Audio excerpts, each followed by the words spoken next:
Atma Namaskaram, Chapter 2, Part 1. Disciple. O teacher, you have commanded before that the whole world is our own mind, and that mind is Guru. If so, does not the world itself become our Guru? Teacher. Yes, but it is not exactly as you have understood it to be. It is like this.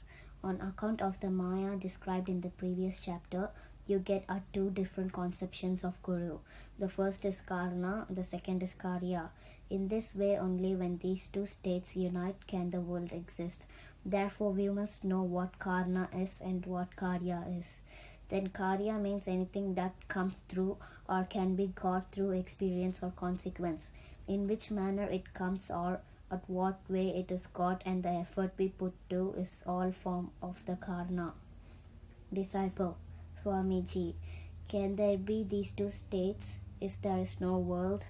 Teacher, do you know in what state this thing is called the world exists? Disciple, no. Teacher, the world exists in three states. They are hearing, seeing and knowing. There's nothing else besides these. Is there a state called the world beyond hearing, seeing or knowing? Disciple, no. Teacher, therefore these three states constitute the world. What these three states are to us, Karna or Karya? Disciple, it is Karya.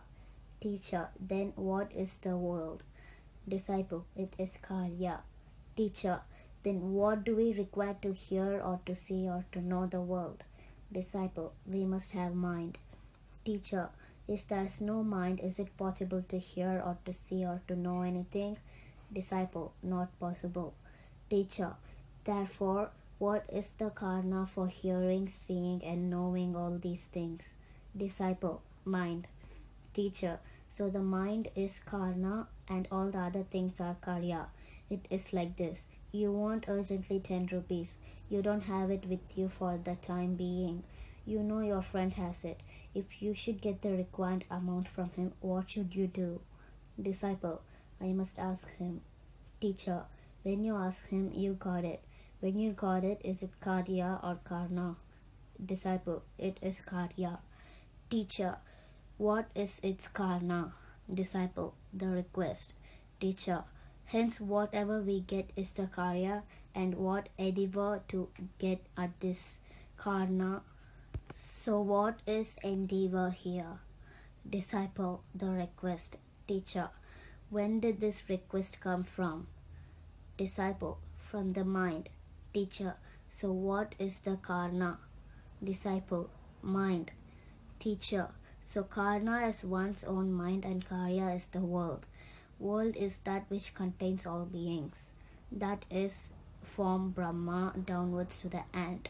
In that case, you are already aware of the existence of a person called Brahma.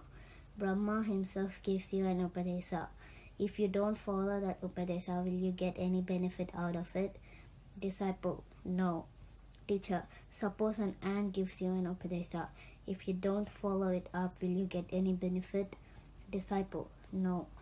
Teacher, suppose if you do it correctly, the Upadesa given by the Brahma. Disciple, I will get the benefit. Teacher, suppose if you do correctly the Upadesa given by the ant. Disciple, in this case also I will get the benefit. Teacher, so can you consider Brahma and the ant differently? Disciple, no.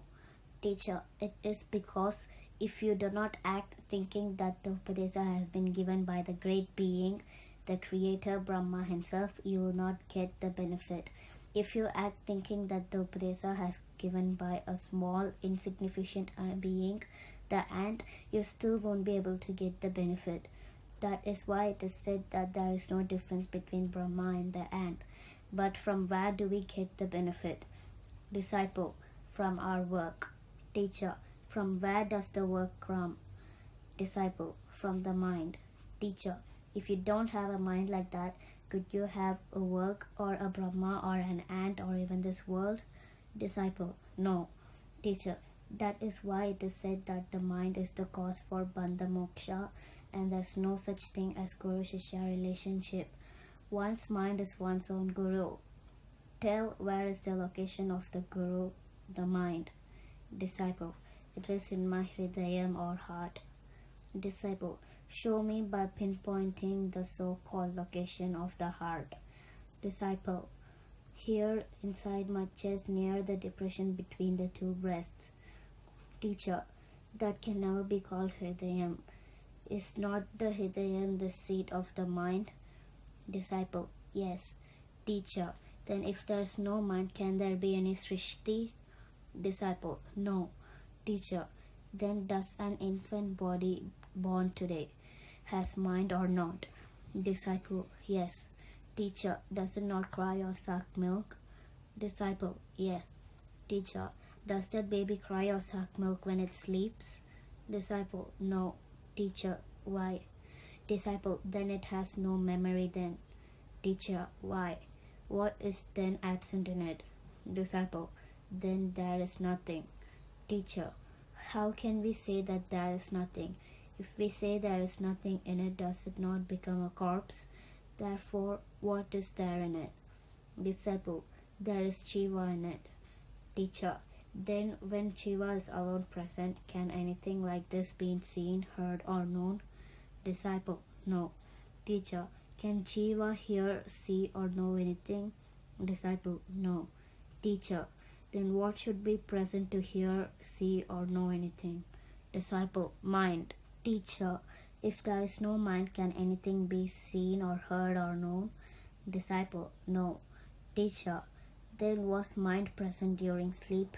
Disciple, yes. While sleeping it got subsided. Teacher, where does it get subsided? Teacher, it gets subsided within itself. Teacher, for that what should be present? Disciple, Jiva. Teacher, without Jiva can there be mind? Teacher. Disciple, no. Teacher, then where does the mind come from? Disciple, from Jiva. Teacher, then during sleep mind got absented in Jiva and became nothing. It is like this. Supposing a little salt is put into a vessel with water, what happens? Disciple, the salt gets dissolved and lost in the water. Teacher, in the same way our mind during our sleep gets absorbed in Shiva and becomes nothing but Shiva Rupa. Then to find out how mind lost itself in Shiva, we have to find out how salt lost itself in water. Because the cause of the loss of salt water can be known only if we find out where the salt has been produced. Now tell me where salt has been produced. Disciple, salt comes from water. Teacher, then what is the original form of salt? Disciple, it is in liquid form.